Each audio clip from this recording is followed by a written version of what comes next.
नमस्कार दोस्तों, मैं अजय कुमावत हार्दिक स्वागत करता हूं आप सभी का आपके अपने यूट्यूब चैनल एस्कार्ड क्लासेस पर।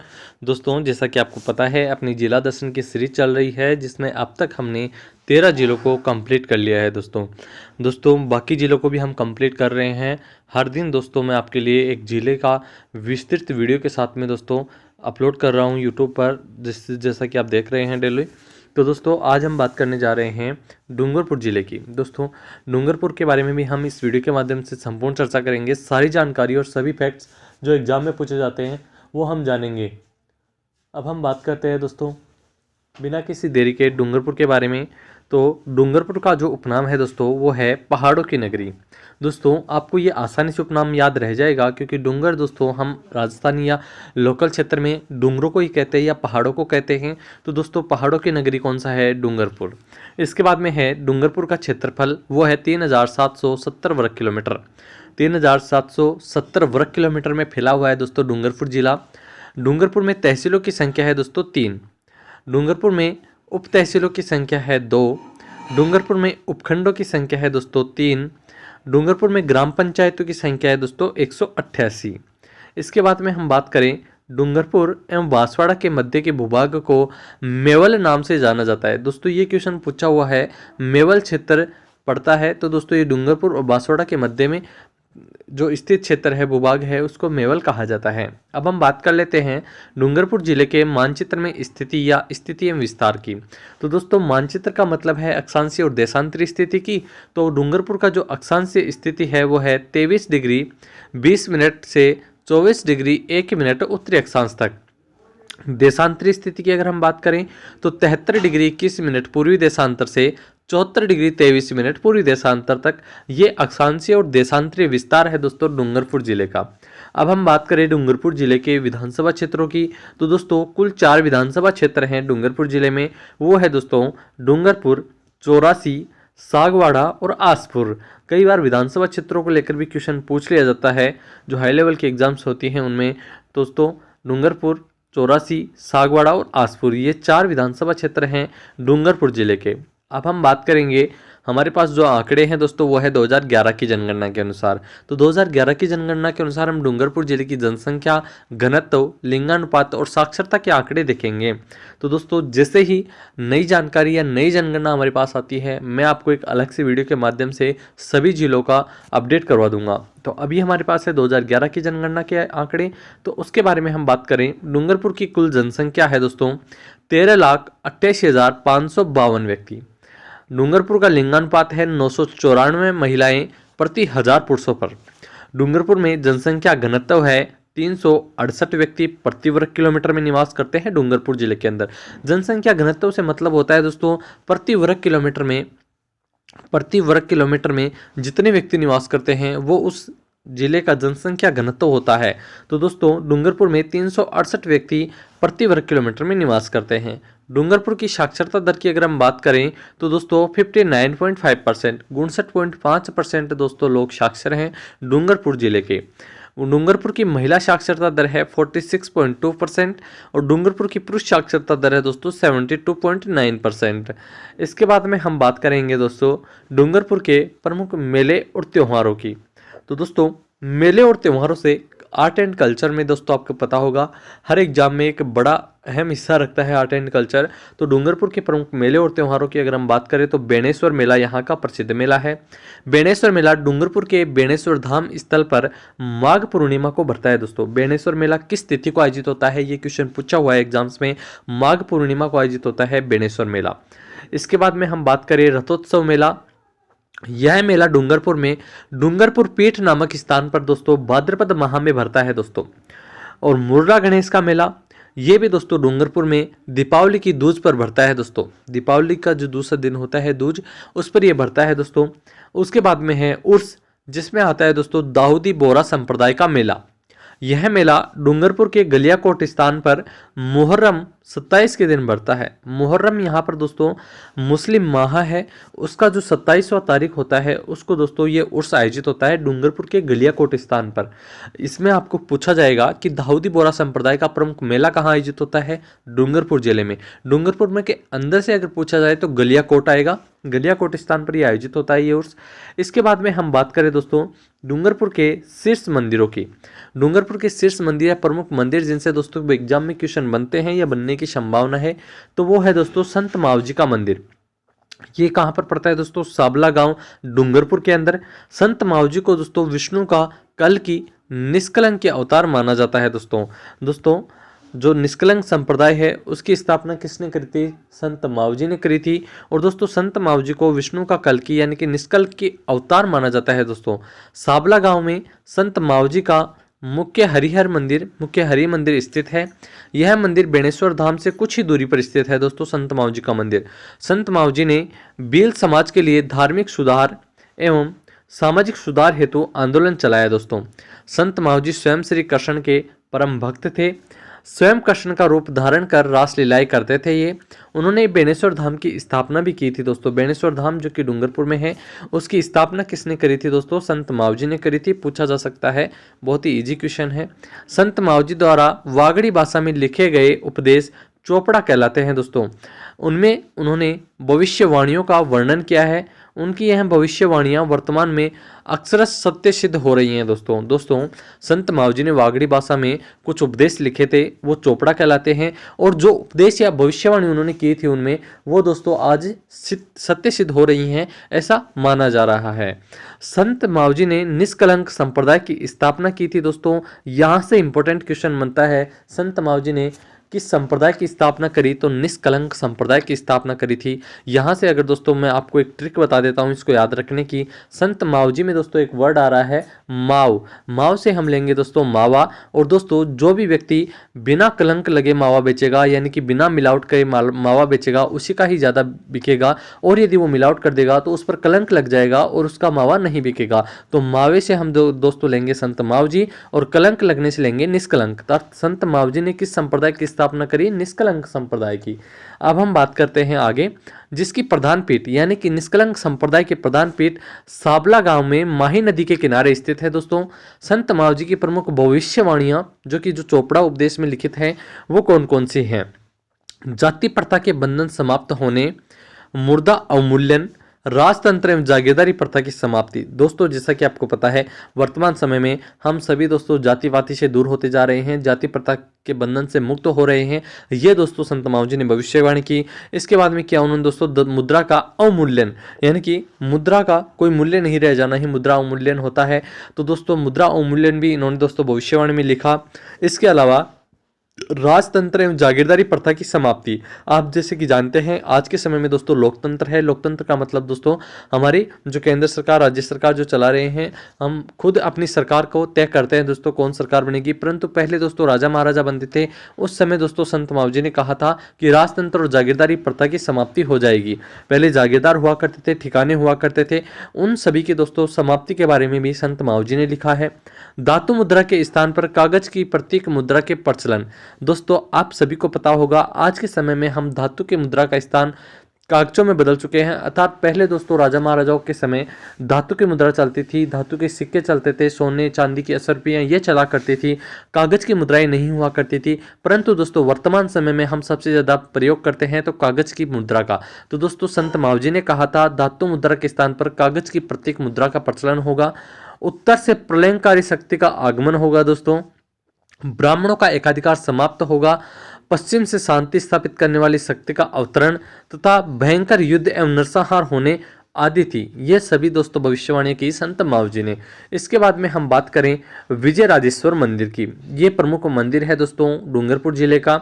इस मंदिर का निर्माण महारावल विजय सिंह ने प्रारंभ में करवाया था तथा इसे उनके पुत्र महारावल लक्ष्मण सिंह ने पूर्ण करवाया। इस मंदिर को विजय राजेश्वर मंदिर को दोस्तों इसके निर्माण को प्रारंभ तो किसने करवाया? महारावल विजय सिंह ने। और इसका निर्माण का पूर्ण किसने करवाया? महारावल लक्ष्मण सिंह ने। यह मंदिर डूंगरपुर के गैप सागर पर पारेवा प्रस्तर से चतुर्भुज आकार में निर्मित है। दोस्तों पारेवा प्रस्तर का मतलब है पारेवा पत्थर से चतुर्भुजाकार में अर्थात 4 भुजाओं वाले आकार में ये निर्मित है। ये मंदिर माही नदी के तट पर स्थित है दोस्तों ये मंदिर। इसके बाद में है देव सोमनाथ मंदिर। ये मंदिर दोस्तों सफेद पत्थरों से निर्मित देव सोमनाथ का मंदिर डूंगरपुर जिले में स्थित है। यह मंदिर बिना सीमेंट चूने के विशिष्ट शिल्प विधि से पत्थरों को जोड़कर निर्मित किया गया है। दोस्तों बिना सीमेंट और चूने के विशिष्ट शिल्प विधि का मतलब है एक पत्थर के अंदर दोस्तों दूसरा पत्थर फंसाकर इसका निर्माण किया गया है। जैसे मान लीजिए एक पत्थर का आकार इस प्रकार है दोस्तों, तो दूसरे पत्थर का आकार है दोस्तों इस प्रकार। तो दोस्तों इसका जो मुंह है दोस्तों ये वाला, ये इसके अंदर फिट हो जाएगा। इस प्रकार पत्थरों को जचा करके पत्थरों को जोड़कर ही इसको निर्मित किया गया है बिना सीमेंट चूने के। अब हम बात करें इस मंदिर के आकर्षक झरोके, कलात्मक शिखर और विशाल आकार वाला यह मंदिर राज्य के अन्य जगहों के श्रद्धालुओं की आस्था का केंद्र है दोस्तों। इसके बाद में है गौरीबाई का मंदिर।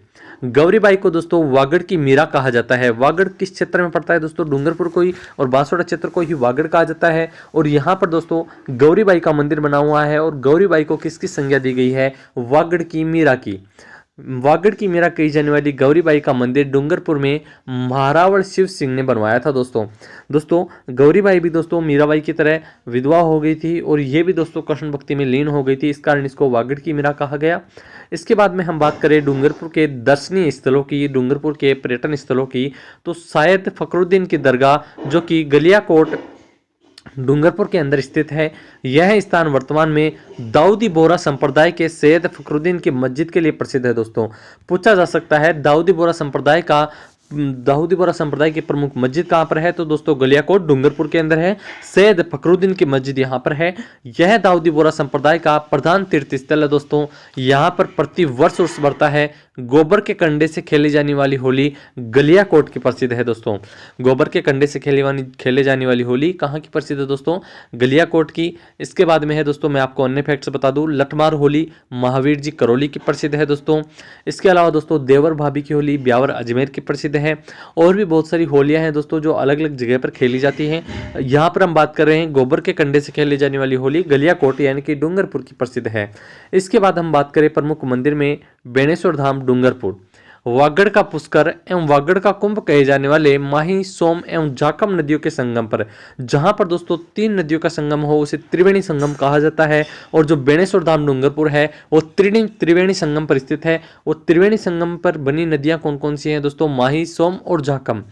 पूछा जा सकता है बेणेश्वर धाम पर त्रिवेणी संगम कौन कौन सी नदियां बनाती हैं? तो माही, सोम और जाकम। और बेणेश्वर धाम को दोस्तों किन नामों से जाना जाता है? वागड़ का पुष्कर और वागड़ का कुंभ, इन नामों से बेणेश्वर धाम को जाना जाता है। तो इन सोम, माही और जाकम नदी के संगम पर नवाटापुरा गांव के पास स्थित यह बेणेश्वर धाम आदिवासियों या वनवासियों का महातीर्थ है। दोस्तों आदिवासियों का महातीर्थ किसे कहा जाता है? बेणेश्वर धाम डूंगरपुर को। यहाँ पर पहाड़ी पर महारावण आस्करण द्वारा निर्मित प्राचीन शिवालय है।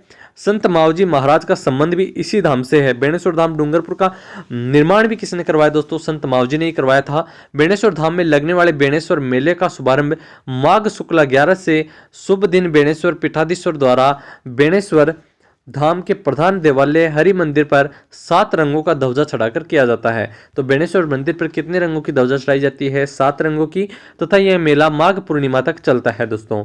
इसके बाद में दर्शनीय स्थलों में हम बात करें, एक थंबिया महल है। एक थंबिया महल डूंगरपुर के गेब सागर तट पर उदय विलास राजा प्रसाद में स्थित है दोस्तों। इसका निर्माण महारावण शिव सिंह ने अपनी माता राजमहिषी ज्ञान कुंवर की स्मृति में शिव ज्ञानेश्वर शिवालय के रूप में करवाया था। कालांतर पश्चात यह शिवालय एक थंबिया महल के रूप में जाना जाने लगा है दोस्तों। इसके बाद में हम बात करेंगे दोस्तों डूंगरपुर में बहने वाली नदियों की। तो दोस्तों डूंगरपुर में बहने वाली नदियां हैं, उसमें है माही नदी। जैसा कि मैंने बताया कि डूंगरपुर में दोस्तों त्रिवेणी संगम बेणेश्वर धाम डूंगरपुर में कौन कौन सी नदियां बनाती हैं? सोम, माही और जाकम। तो हम बात करेंगे दोस्तों इन तीनों नदियों की। माही नदी के बारे में हम सबसे पहले जान लेते हैं। माही नदी मध्य प्रदेश से राजस्थान में बांसवाड़ा के खांदू गांव से प्रवेश करती है दोस्तों। इंपॉर्टेंट बनता है दोस्तों हर लाइन से क्वेश्चन। माही नदी मध्य प्रदेश से राजस्थान के बांसवाड़ा जिले के किस गांव से प्रवेश करती है? खांदू गांव से। माही नदी राजस्थान की एकमात्र ऐसी नदी है जो राजस्थान में दक्षिण से प्रवेश करती है और वापस दक्षिण से निकल जाती है। यानी कि दोस्तों ये माही नदी, ये जो अपना राजस्थान है इसमें बांसवाड़ा से प्रवेश करती है और वापस यूं घूम करके वापस दोस्तों दक्षिण में ही जाती है।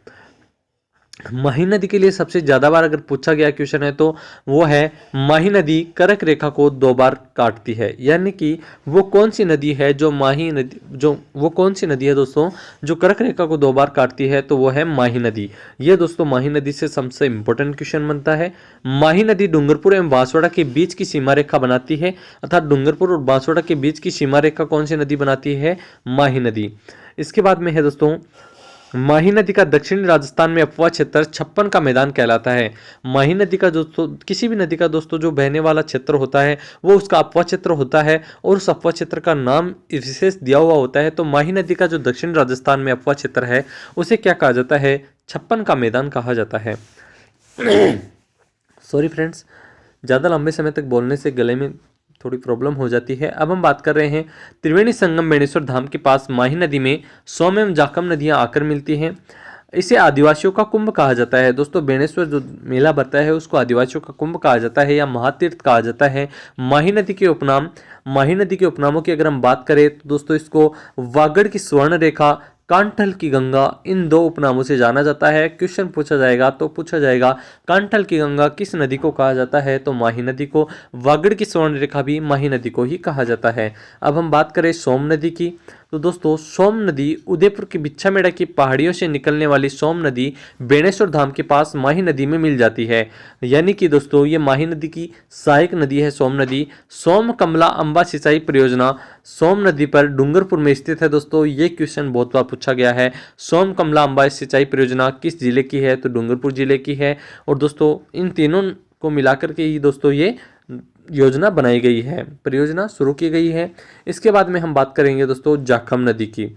दोस्तों प्रतापगढ़ की छोटी सादड़ी तहसील के निकट भंवर माता की मंदिर की पहाड़ियों से, अर्थात पूछा जा सकता है कि जाखम नदी का उद्गम कहाँ से होता है? तो प्रतापगढ़ की छोटी सादड़ी तहसील के निकट भंवर माता के मंदिर की पहाड़ियों से निकलने वाली जाखम नदी बेणेश्वर में माही नदी में मिल जाती है, यानी कि दोस्तों जाखम नदी भी माही नदी की सहायक नदी है।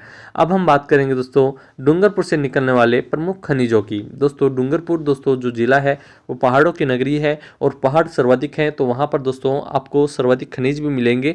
तो दोस्तों बात कर लेते हैं कि वो कौन कौन से खनिज है जो डूंगरपुर जिले से निकलते हैं। लोहा, यानी कि ये निकलता है तलवारा स्थान पड़ता है डूंगरपुर में। फ्लोराइट, ये मांडो की पाल नामक स्थान से निकलता है डूंगरपुर से। हरा ग्रेनाइट, ये भी डूंगरपुर से निकलता है। सीसा जस्ता, ये घुंघराव मांडो स्थान पर से निकलता है दोस्तों डूंगरपुर में। इसके बाद में है संगमरमर, ये नवा गांव से निकलता है दोस्तों डूंगरपुर में। इसके अलावा अन्य खनिज जो निकलते हैं वो यूरेनियम, वोल्स्टोनाइट, सोना, एबेस्टोस, घिया पत्थर आदि। अब हम बात करते हैं डूंगरपुर के अन्य महत्वपूर्ण प्रश्न या तथ्यों की जिनसे दोस्तों एग्जाम में क्वेश्चन बन जाते हैं। स्थापत्य कला का पत्थर मंदिर, यह मंदिर डूंगरपुर में स्थित है। यहाँ पर पत्थरों की पूजा होती है दोस्तों। स्थापक का पत्थर मंदिर, यहाँ पर दोस्तों किन की पूजा होती है? पत्थरों की पूजा होती है दोस्तों। इसके बाद में हम बात करेंगे गेप सागर। क्या है गेप सागर दोस्तों? इसका निर्माण गोपीनाथ जी ने करवाया था। इसे एडवर्ड सागर बांध भी कहा जाता है दोस्तों। एडवर्ड सागर बांध के नाम से जाना जाता है गेप सागर को। इसके पास बादल महल स्थित है जिसका निर्माण पुंजराज ने करवाया था दोस्तों। इसके बाद में है दोस्तों जूना महल, वीर सिंह द्वारा 1939 में डूंगरपुर में निर्मित किया गया। यह महल अपने भित्ति चित्रों एवं शीशों के कार्य हेतु प्रसिद्ध है। इसके बाद में है उदय विलास महल। गेब सागर के दक्षिण तट पर उदय सिंह द्वारा शाही परिवार के रहने हेतु इसका निर्माण करवाया गया था दोस्तों उदय विलास महल का। इसके बाद में है डूंगरपुर के प्रसिद्ध व्यक्तित्व, यानी कि डूंगरपुर के वे व्यक्ति जो प्रसिद्ध रहे हैं अपने किसी न किसी महान कार्य की वजह से, तो वो है दोस्तों भोगीलाल पांड्या। डूंगरपुर प्रजामंडल की स्थापना करी थी दोस्तों भोगीलाल पांड्या ने, और डूंगरपुर के ये प्रसिद्ध व्यक्तित्व में आते हैं। इसके बाद में है महारावण लक्ष्मण सिंह, डॉक्टर नगेंद्र सिंह, गौरीबाई जो कि दोस्तों वागड़ की मीरा कहलाती है, और कालीबाई। ये सभी दोस्तों प्रसिद्ध व्यक्तित्व हैं जो कि डूंगरपुर जिले से ही हैं। इसके बाद में है डूंगरपुर कलेक्ट्रेट परिसर में राज्य में पहली बार ड्रेस कोड शुरू किया गया, यानी कि जो डूंगरपुर का कलेक्ट्रेट परिसर है उसमें पहली बार दोस्तों ड्रेस कोड लागू किया गया था, यानी कि विशेष ड्रेस इनके लिए लागू की गई कलेक्ट्रेट परिसर वालों के लिए। एकमात्र बेणेश्वर महादेव का मंदिर जहां दोस्तों खंडित शिवलिंग की पूजा होती है, ये डूंगरपुर में है। दोस्तों जो बेणेश्वर महादेव का मंदिर है, जो वहां पर दोस्तों ये एकमात्र ऐसा मंदिर है अपने पूरे भारत का जहां पर दोस्तों खंडित शिवलिंग की पूजा होती है, और ये डूंगरपुर में ही है। देश का प्रथम आदिवासी महिला सहकारी निजी बैंक, देश का प्रथम आदिवासी महिला सहकारी निजी बैंक बरबुंदनिया गाँव डूंगरपुर में स्थित है दोस्तों। देश व राजस्थान का पूर्ण साक्षर आदिवासी जिला डूंगरपुर जिला है दोस्तों। इसके बाद में है अपना, आगे हम बात करने जा रहे हैं, राजस्थान में सर्वाधिक अनुकूल लिंगानुपात डूंगर जिले का है दोस्तों। जैसा कि अभी मैंने आपको बताया था दोस्तों, लगभग 994 के आसपास यहाँ पर महिलाएं हैं प्रति 1000 पुरुषों पर। इसके बाद में हम बात करेंगे, राजस्थान में अनुसूचित जाति की न्यूनतम जनसंख्या डूंगरपुर जिले में है दोस्तों। राजस्थान में अनुसूचित जाति की दोस्तों न्यूनतम जनसंख्या डूंगरपुर जिले में है दोस्तों। इसके बाद में हम बात करने जा रहे हैं, राजस्थान में अनुसूचित जाति का न्यूनतम अनुपात डूंगरपुर जिले में है दोस्तों। न्यूनतम अनुपात भी कहाँ पर है? डूंगरपुर जिले में है। राजस्थान का न्यूनतम तापांतर वाला जिला, राजस्थान का न्यूनतम तापांतर वाला जिला भी दोस्तों कौन सा है? डूंगरपुर जिला है दोस्तों। डूंगरपुर में बावड़ियों की अगर हम बात करें कि डूंगरपुर में कौन कौन सी बावड़ियां हैं, तो दोस्तों सबसे इंपॉर्टेंट बावड़ियों में आती है नौलखा बावड़ी, त्रिमुखा बावड़ी तथा उदय बावड़ी। ये दोस्तों यहाँ की प्रमुख बावड़ियाँ हैं दोस्तों। इसके बाद में हम बात करें, उदय शाही सिक्के डूंगरपुर के प्रसिद्ध हैं दोस्तों। उदय शाही सिक्के डूंगरपुर के प्रसिद्ध हैं दोस्तों। इसके बाद में हम बात करें डूंगरपुर प्रजामंडल के बारे में। डूंगरपुर प्रजामंडल की स्थापना 1944 ईस्वी में भोगीलाल पांड्या, जिसे दोस्तों वागड़ का गांधी भी कहा जाता है, इनके द्वारा की गई थी। वागड़ का गांधी किसे कहा जाता है दोस्तों? भोगीलाल पांड्या को। इनके द्वारा डूंगरपुर प्रजामंडल की स्थापना की गई थी दोस्तों। अब बात कर लेते हैं अपन डूंगरपुर के अथाह समुद्र की। तो दोस्तों थोड़ी देर आपको और इस डूंगरपुर जिले के बारे में मैं आपको बता देता हूँ। राजस्थान में पहाड़ों की नगरी के उपनाम से प्रसिद्ध डूंगरपुर जिले को डूंगर सिंह ने 1358 ईस्वी में बसाया था दोस्तों। डूंगरपुर जिले को डूंगर सिंह के द्वारा 1358 ईस्वी में बसाया गया था, जिसको पहाड़ों की नगरी भी कहा जाता है। उस समय यह कस्बा डूंगरिया भील की डाणी के नाम से प्रसिद्ध था। डूंगर सिंह के वंशज उदय सिंह के दो पुत्र पृथ्वीराज और जगमाल थे दोस्तों। डूंगर सिंह के वंशज ही थे उदय सिंह, और उदय सिंह के दो पुत्र थे दोस्तों पृथ्वीराज और जगमाल।